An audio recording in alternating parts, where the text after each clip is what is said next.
E aí, pessoal, bora para mais uma aula de filosofia.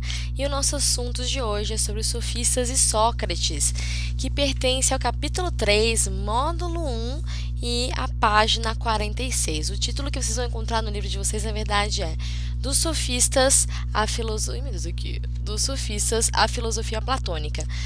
Mas eu vou ter que dividir esse capítulo em algumas partes, na verdade, né? Porque ele é um capítulo bastante extenso e que traz bastante informação super importante para a gente entender filosofia. Então, esse primeiro momento eu chamo então de sofistas e Sócrates, tá bom?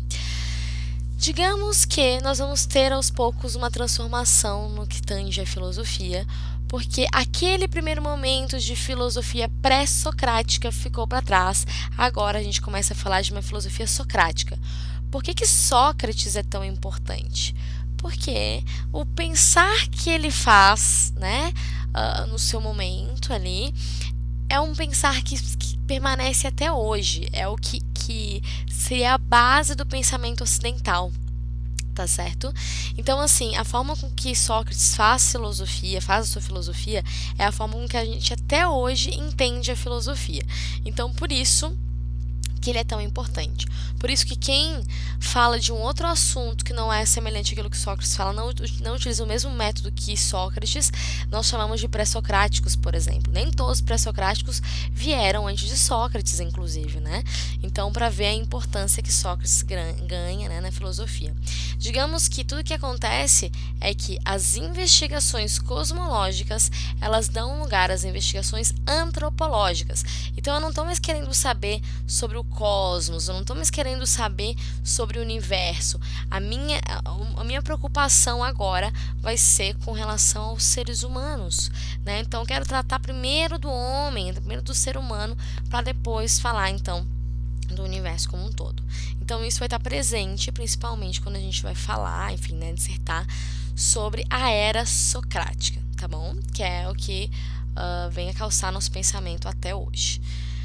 Bom, o que nós podemos dizer é que, né, muitos pensadores eles começaram a se preocupar com o resultado da afirmação, se verdadeira ou se ela era falsa, né, se preocupando com o discurso, se preocupando com o convencimento das pessoas. Vamos lembrar que o contexto político ateniense, ele propicia essa preocupação realmente, né? Eu tenho uma democracia direta, onde todos os cidadãos têm voz, todos os cidadãos têm direitos políticos. Nós, no Brasil, não vivemos uma democracia direta, nós vivemos uma democracia representativa, ou seja, nós escolhemos pessoas que vão nos representar, né? De 4 em 4 anos nós escolhemos no âmbito federal e estadual e de 4 em 4 anos no âmbito, então, municipal. Então, a nossa democracia, ela é representativa, não é tudo que a gente vai lá e vota e escolhe. Então, a gente escolhe alguém que vai nos representar nessas escolhas. Na democracia ateniense é uma democracia direta, ou seja, tudo vai passar pela assembleia, tudo vai passar pela discussão dos cidadãos. Porém, nem todo mundo é cidadão. Não é como a gente que todo mundo, né, é impressionante cidadão. A cidadania na Grécia Antiga vai ser uma cidadania restrita, né? Então eu vou excluir mulheres, vou excluir pessoas escravizadas, vou excluir menores de idade, vou excluir estrangeiros, vou excluir filhos de estrangeiros também. Então não adianta nascer em Atenas e sua mãe ser de Estagira, ou sua mãe ser de Mileto, né, que são outras cidades aí gregas. Precisa ser ateniense também. Então, nesse contexto ateniense, nós vamos ter um nascimento de uma filosofia socrática. Nesse contexto de democracia e de debate, da importância do debate, a gente acaba tendo então o nascimento de uma filosofia que ela é socrática. E antes a gente falar propriamente de Sócrates, a gente fala de uma galerinha que são os inimigos, digamos assim, de Sócrates, que são os sofistas, certo? Os sofistas, eles estão muito mais preocupados com isso que era necessário para constituir a democracia, né? Que é os belos discursos, né? Que é o debate, que é o relativismo de opinião, né? Um discurso de conveniência, esse tipo de coisa. Então, acaba que os sofistas são essa galerinha aí que vai utilizar da retórica. O que é retórica? É a arte de bem argumentar. É uma galera que fala tão bem, que consegue te convencer de qualquer coisa. Eles são tidos como comerciantes em ciências. Sabe aquele vendedor que tu não queria comprar uma coisa, mas no fim tu acaba comprando, porque ele te convence que tu real precisa daquilo? assim funcionam os sofistas. Mas no caso, a discussão deles vai ser sempre de um âmbito de ideias. Então as ideias deles são muito importantes, né, para serem debatidas, questionadas, enfim, né, e constituem muito mesmo os debates da democracia ateniense especificamente, certo? Bom, então quem eram os sofistas? Essa galerinha que a gente diz que são mestres em sabedorias, né, são sábios, eu não sei onde me coloco aqui, tá. Então são mestres em sabedorias, né? São sábios. Eles são grandes inimigos aí de Sócrates. Sócrates é bastante crítico aos sofistas. Platão também, né? Bastante crítico aos sofistas mesmo. Eles não são considerados filósofos, pessoal. Até dentro da filosofia, ser sofista, ser chamado de sofista é uma ofensa, né? Mas é uma loucura, né? Um preconceito com sofistas. Mas, de fato, eles não são considerados, então, filósofos. Característica deles, eles exercem uma prática de ensino itinerante. O que é itinerante? É tipo um circo, né? O circo não está mudando de lugar. Do mesmo modo, a prática de ensino dos sofistas, ela está sempre mudando de lugar. Os sofistas, eles viajam bastante. Inclusive, é isso que possibilita para eles essa verdade ser tão relativa, né? As coisas elas serem tanto por conveniência, porque eles percebem que noções de certo e errado variam de lugar para lugar. Cada lugar vai ter uma noção diferente das coisas. Então, por isso que para eles, né, fica mais fácil ter essa visão. Se eu saio um pouco da bolha, se eu saio um pouco da minha realidade e vejo outra realidade, eu vejo que existem concepções diferentes de fazer determinadas coisas, tá bom? A prática de ensino deles também é remunerada, eles são pagos, então, para ensinar os jovens atenienses, principalmente, né, a discutir, a dissertar sobre as coisas. E o Sócrates vê isso de uma maneira muito ruim, né, para ele. O ensino, a medicina, as diversas funções, elas têm que ter como finalidade o cumprimento de sua função e não a remuneração. Então, ele vê como algo ruim, tá bom? Eles eram, então, acusados de não ter compromisso com a verdade. Eram acusados de não ter, não, né? Eram acusados de não ter compromisso com a verdade. Por quê, né, pessoal? Se para eles a verdade é relativa, depende de quem está ouvindo, depende de quem me paga, depende de uma série de fatores, né? Então, para eles, acaba que não tem muito compromisso com a verdade. E para a filosofia, a verdade é um valor, pessoal, muito importante, tá bom? Eu diria que para a filosofia, uma verdade não deixa de ser verdade. Em que sentido, né? Então, não existem verdades que deixam de ser verdades. Por exemplo, quando eu estava na escola, diziam que tinha 9 planetas. Depois foi provado que tem 8 planetas. Então, nunca foi uma verdade que tinha 9 planetas. Nós que estávamos enganados com relação a isso. Então, a busca da verdade na filosofia, ela é sempre uma busca por algo que é absoluto, não é algo que varia. A verdade não pode ser uma coisa que varia, é uma coisa que é única e que a gente está em busca dela, certo? Então, o que acontece? Para eles, a verdade, para os sofistas, para os filósofos, a verdade não pode ser relativa. E quanto para os sofistas, eles vão falar conforme vai agradar o público. Dependendo de quem está ouvindo eles falar, eles vão falar a verdade de um jeito, certo? Então, esse é um problema que o Sócrates encontra. Eles vão utilizar da retórica, que, como eu falei, significa, então, a arte de bem argumentar, né? Argumentam muito bem, galerinha que fala bem é essa galerinha, né? Sabe persuadir maravilhosamente bem, né? É realmente o típico vendedor que não quer comprar nada e sai de lá comprando a loja inteira quase, né? Terrível, terrível. Bom, então essa imagem aqui ela vem para trazer uma noção dos sofistas de que a verdade ela é relativa, de que sempre depende do ponto de vista, de quem está falando, de quem está ouvindo, depende de uma série de variáveis. Então a verdade ela vai agir muitas vezes por conveniência, é conveniente que determinada coisa seja verdade nesse determinado momento. Então para os sofistas funciona assim. Enquanto para os filósofos a verdade ela é uma só. Não dá para aceitar uma verdade que fique variando. Principalmente, pessoal, para Sócrates e Platão, tá bom?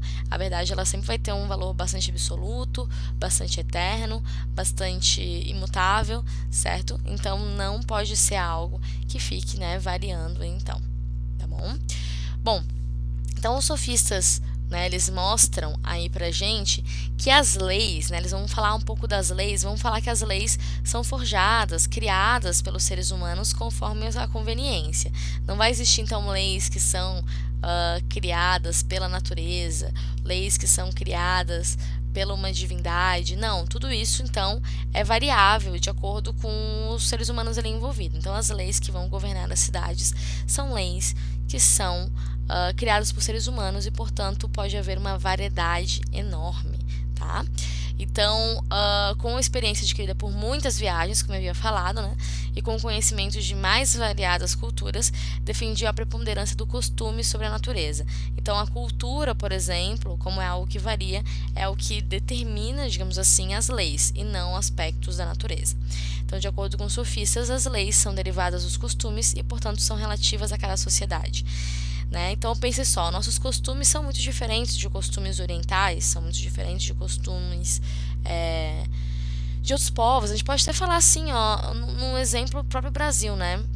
Algumas coisas que, algumas gírias, falas presentes no sul, no norte e nordeste são encaradas de outro modo, outras formas de lidar. Só a gente reparar que em determinados lugares do Brasil dá 2 beijos enquanto se cumprimenta, outros dá um só, outros nenhum.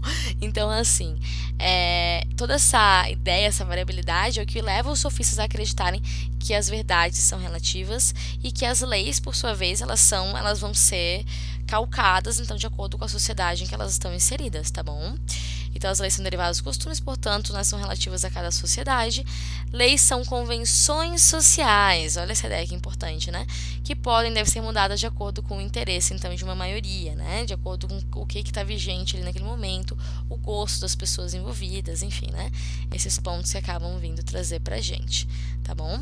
Do mesmo modo, a moralidade, a moral, ela acaba variando bastante também para os sofistas, ou seja, a noção de certo e errado, ela varia, né? Através dos costumes, a gente vai ter então diferentes noções de certo e errado, tá bom? Então, dessa forma, povos diferentes estabelecem valores morais diversos, sem que se possa então afirmar um padrão universal a ser seguido por toda a humanidade.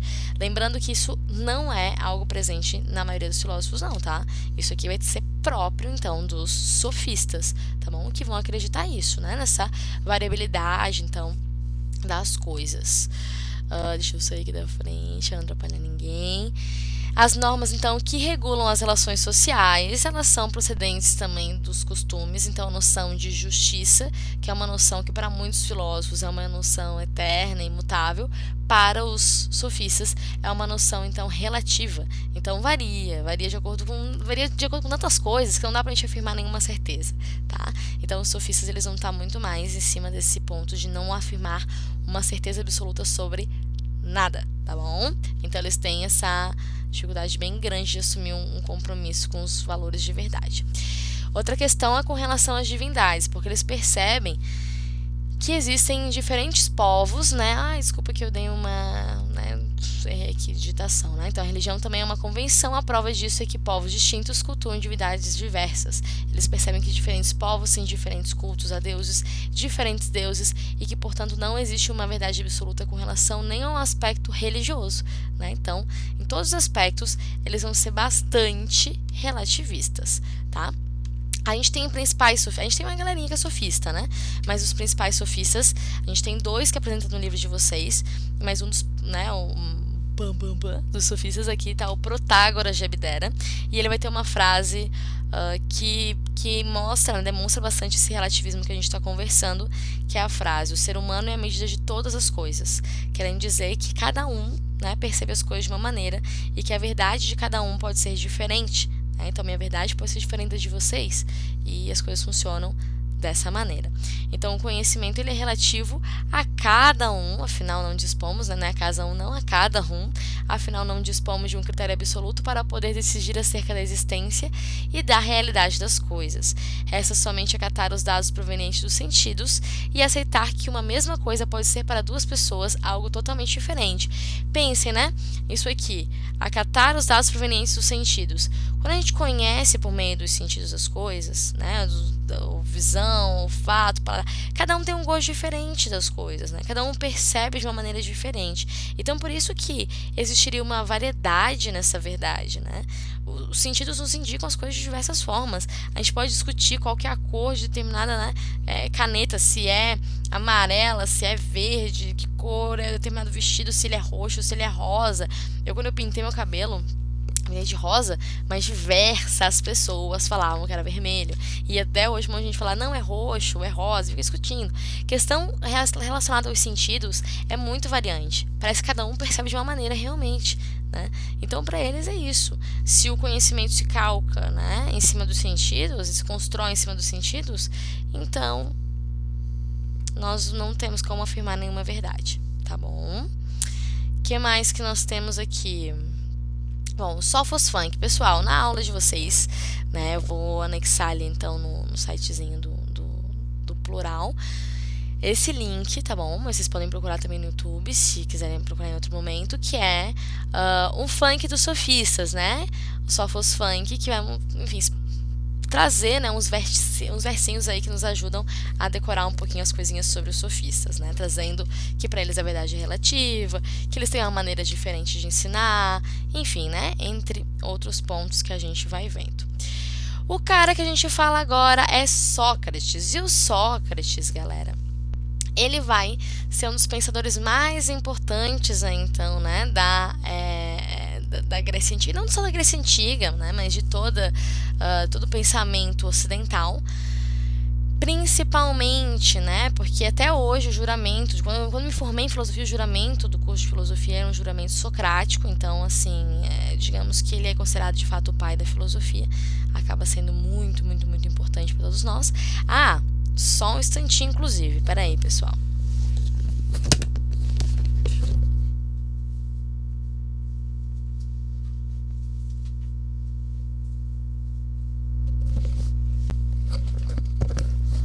Já ia me esquecendo. Tenho aqui, ó, o Sócrates para ver o quanto ele é importante na história da filosofia. Tem até um bonequinho dele. Bom, então o Sócrates, ele vai ser muito importante para a história da filosofia e ele tem uma briga, né, praticamente homérica, então, com os sofistas, essa galerinha que a gente falou antes, tá bom? Primeiro de tudo, Sócrates, ele vai ter ele vai decidir ser um filósofo quando ele vai ao trabalho da sua mãe. A mãe do Sócrates era parteira, e aí ele vai ter o trabalho dela. E aí lá, vendo a mãe dele, né, fazer a sua função, ele decide que ele quer ser parteiro também, mas ele quer ser parteiro de ideias. Por isso, a sua filosofia ela é conhecida como maiêutica, que significa parto, né? E no caso dele, parto das ideias. O que ele está querendo dizer com isso? Que as ideias já estão dentro do indivíduo. Cabe, então, ao filósofo fazer de tudo para extraí-las, né? Para parir ideias nas pessoas. Sócrates apresenta para a gente essa primeira ideia aqui, do conhece a ti mesmo, que simboliza bastante essa passagem, né, do pensamento pré-socrático para o pensamento que a gente vai ver agora, né, que é o pensamento socrático. Que antes de eu tentar conhecer o cosmos, que eu tentar conhecer o universo como um todo, eu preciso conhecer o ser humano, eu preciso conhecer o indivíduo. E a partir disso a gente tem essa ideia do conhece a ti mesmo. Eu me conheço e depois de me conhecer que eu posso conhecer as outras coisas que estão ao meu redor, que estão à minha volta, tá bom? Bom, o que mais que nós temos de Sócrates? Sócrates, né, como ele tem essa compreensão do parto das ideias, que é parir ideias nas pessoas, ele vai acreditar que o filósofo ele não cria a verdade. Ele não cria a verdade por conveniência. Justiça não é um valor criado, calcado, aí como acreditavam os sofistas, tá bom? Ele acredita que é preciso ajudar a aparecer a verdade que já existe dentro do indivíduo. Professora, mas como é que existe uma verdade dentro do indivíduo? É que para Sócrates, nós, seres humanos, somos seres racionais, não é mesmo? Nós somos seres racionais. E por sermos seres racionais, as ideias de todas as coisas já estão dentro da gente. Então, basta com que eu dialogue, né, com que eu me questione, que eu busque então os fundamentos daquilo que eu digo para poder chegar à verdade. Então, a verdade ela não é algo criado, não é algo ensinado, é algo que já está dentro da gente e basta que através então dos questionamentos do método socrático a gente faça então aparecer, tá bom? Sócrates aqui nesse quadrinho, né, demonstrando bem a sua fama de ser muito questionador, né? Não dava nem falar bom dia para ele que ele ia perguntar o que é bom. Então, é assim que ele se mostra pra gente. Bom, Sócrates, para quem não sabe, ele não escreveu nada, né? Nada. Nós conhecemos Sócrates porque o Platão fez a gente conhecer Sócrates. Sócrates é o personagem principal das obras de Platão. E essa ideia, né, de que ele não tenha escrito nada, tal, faz a gente acreditar em certa medida que talvez ele não tenha existido, que ele seja um personagem de Platão. Outro ponto é que talvez ele não queria cristalizar as suas ideias para que elas pudessem, enfim, né, ser modificadas, ser acrescentadas, enfim, em certa medida. tudo que a gente sabe é que ele vai dizer só sei que nada sei. E quando ele diz só sei que nada sei, ele se torna o cara mais sábio de toda a Grécia. Olha que loucura, o cara fala só sei que nada sei, só no cara mais sábio de toda a Grécia, né? Bom, apesar de ele estar falando só sei que nada sei, essa frase torna ele o cara mais sábio porque ele reconhece sua própria ignorância, tá bom? Quando a gente reconhece sua própria ignorância, nós nos permitimos saber mais. Se eu acho que eu sei de tudo, eu não me permito saber mais. Agora, se eu acho que me falta saber ainda, eu estou disposta a aprender mais, certo? Por isso a ideia de que eu não vou ser um copo cheio, que não dá para colocar mais conhecimento, e sim um copo que ainda tem muito, certo? A acrescentar, muito mais, né? A saber, muita mais coisa para descobrir. Então, por isso, essa ideia do só sei que nada sei. Então, o ponto de partida deveria ser... Deixa eu ver aqui pro cantinho. O ponto de partida deveria ser saber-se ignorante, pois se o homem achasse que sabia a verdade, continuaria no mundo das aparências e dos preconceitos, não atingindo o conhecimento de fato. O Sócrates quer que as pessoas estejam buscando a verdade. A nossa ideia de filosofia, de amor à sabedoria, de busca, né, do conhecimento da sabedoria, é um pensamento bastante socrático, né? Onde eu me reconheço como ignorante e preciso, então, né, saber mais. E é através, né, do questionar que eu chego a esse ponto. Tá bom?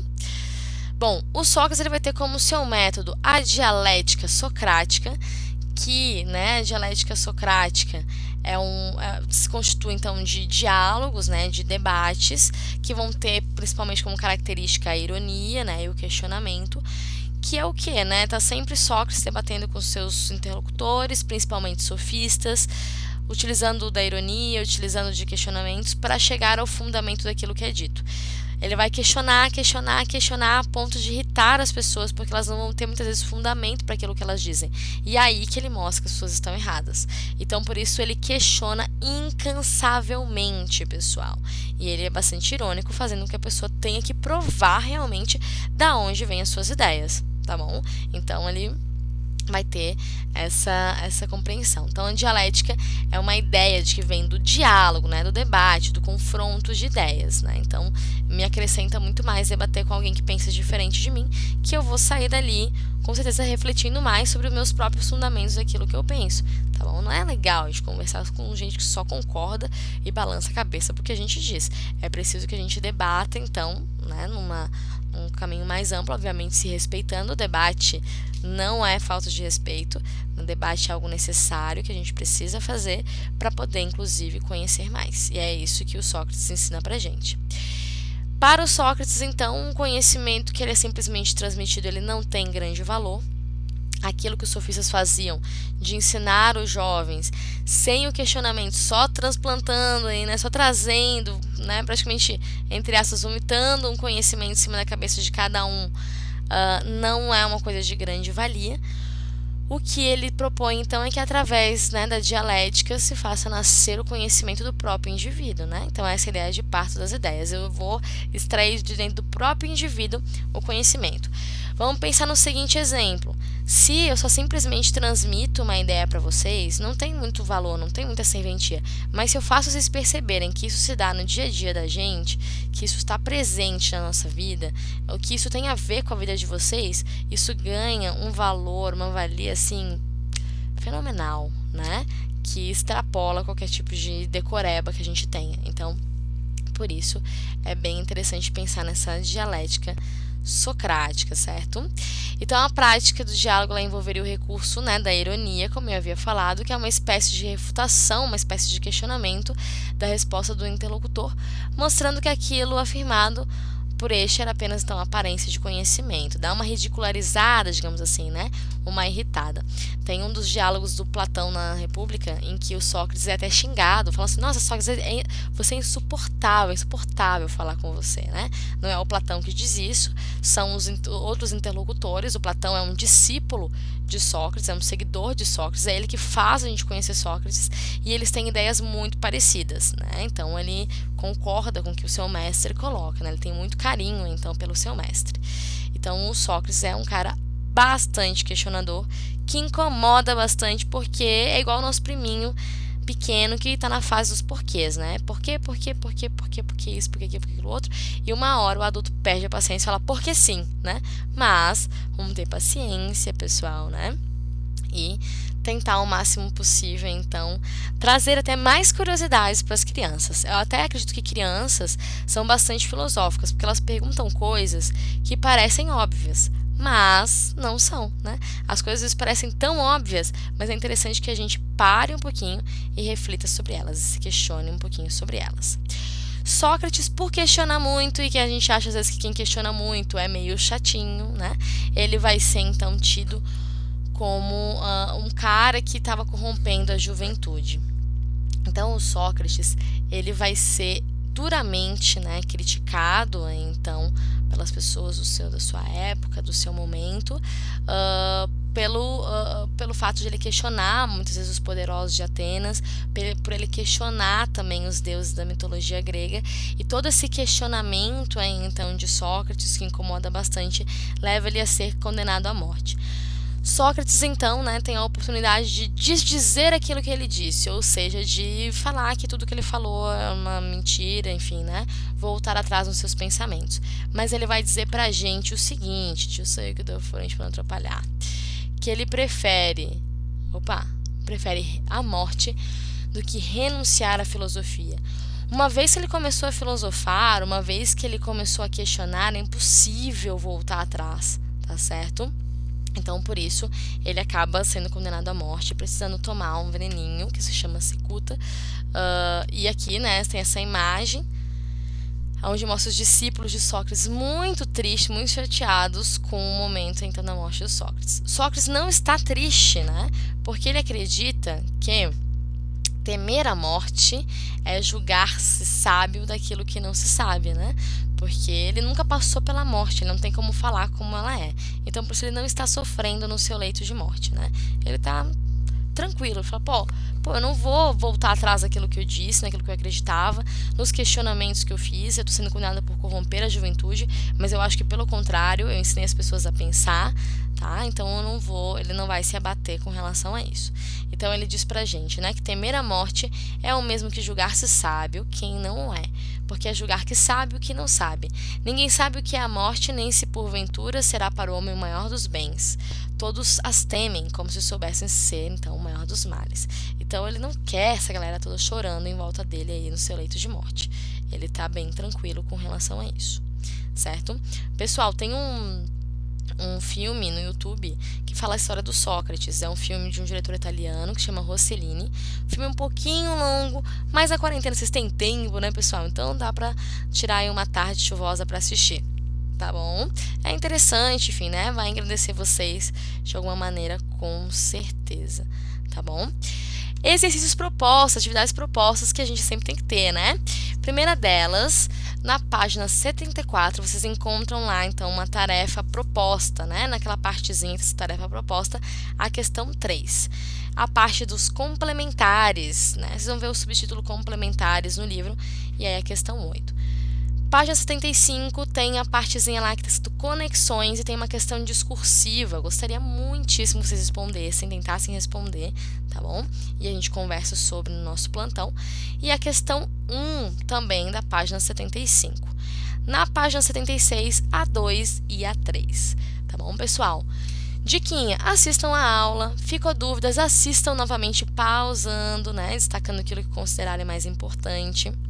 Depois disso, leiam os textos presentes no livro, porque deve clarear muito mais as ideias de vocês. Vocês vão conseguir destacar, né? Vamos lá, pega o marca-texto de vocês, destaca aquilo que vocês perceberam que é o mais importante e façam os exercícios, tá bom? Vai ficar facinho, vai ficar fichinha para vocês.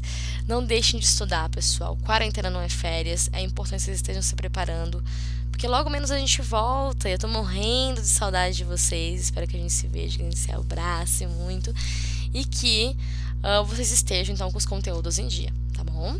Então é isso e até mais!